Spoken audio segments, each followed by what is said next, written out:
Renungan Harian 26 Januari dari buku This Day in Baptist History dengan judul Setiap Baptis adalah Seorang Misioneri. Nats yang diambil Amsal pasal 3 ayat 5-10. Renungan untuk tanggal 2 Januari mengacu kepada Johann Gerhard Oncken sebagai rasul dari kaum baptis Jerman. Kehidupan Oncken sangat kaya secara rohani dan sangat menantang bagi kaum baptis hari ini. Tanggal ini pada tahun 1880 adalah tanggal kelahirannya, 26 Januari. Dan selama 50 tahun ia melayani Tuhan dengan tiada lelah. Demikianlah ia juga dikenal sebagai Bapa dari Baptis Kontinental. Oncken melayani sebagai badan misi seorang diri, sekolah teologi, dan pusat penyebaran literatur. Jarang satu orang berkontribusi begitu banyak bagi perkembangan sebuah denominasi ataupun meninggalkan kesan yang lebih tak dapat terhapuskan.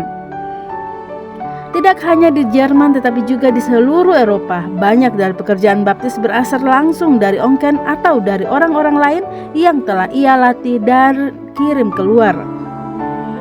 Ia melayani hampir seperti rasul, membuat perjalanan-perjalanan penginjilan yang ekstensif, menulis surat-surat untuk memenangkan petobat-petobat baru dan untuk meneguhkan orang-orang lainnya di dalam iman, dan mengirim keluar para misioneri dan para pelayan untuk mendukung pekerjaan yang telah dimulai. Moto Oncken adalah Jeder Baptist ein Missionar, atau setiap baptis adalah seorang misioneri.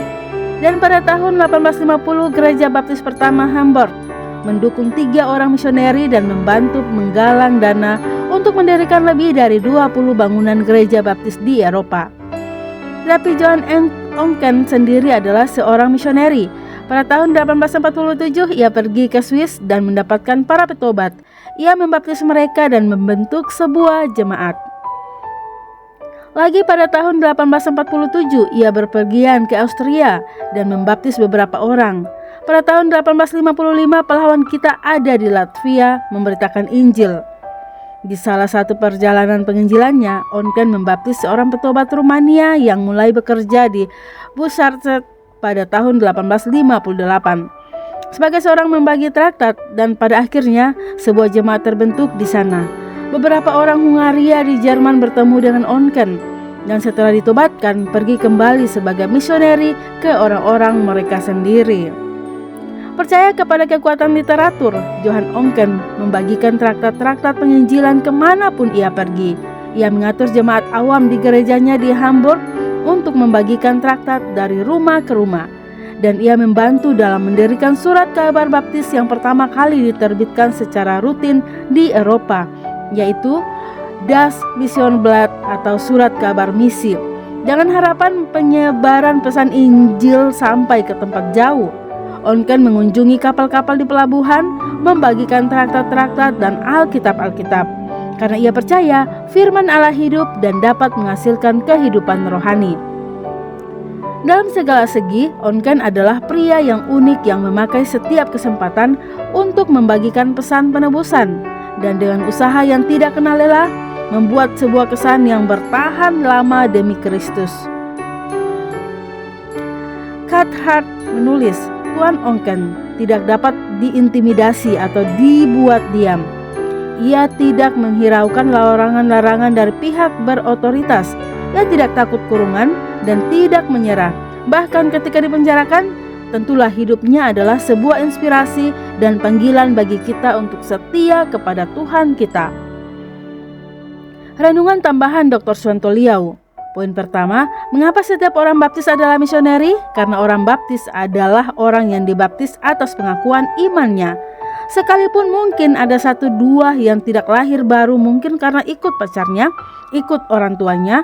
Tetapi jika di GBI Grave, yang jika setiap orang mau jadi jemaat, harus maju ke depan jemaat membuat pengakuan iman, maka mayoritas jemaat adalah orang yang telah membuat pengakuan iman baru dibaptis. Hati manusia hanyalah dirinya sendiri dan Tuhan saja yang tahu. Tetapi kita memegang pengakuannya di depan jemaat. Hanya orang Kristen lahir baru yang bisa memberitakan Injil dan mau memberitakan Injil. Poin kedua, tahukah Anda mengapa Tuhan tidak suruh malaikat memberitakan Injil? karena malaikat tidak diselamatkan oleh Injil. Mereka tidak mengalami keselamatan oleh Injil. Begitu juga dengan orang Kristen KTP.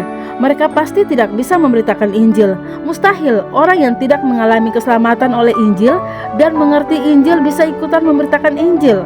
Tahukah Anda bahwa gerakan misi sesudah gereja dibelenggu iblis ribuan tahun itu oleh orang baptis? Ketika penganiayaan malu dan melonggarkan penganiayaan, orang baptis langsung bergerak untuk menyelamatkan orang yang terhilang dalam kegelapan penyembahan berhala dengan pengiriman misi. Poin ketiga, kekristenan Eropa pernah bersinar, terutama zaman Spurgeon, sehingga gereja baptis Inggris digerakkan Tuhan. William Carey menjadi misioner pertama ke India pada tahun 1793.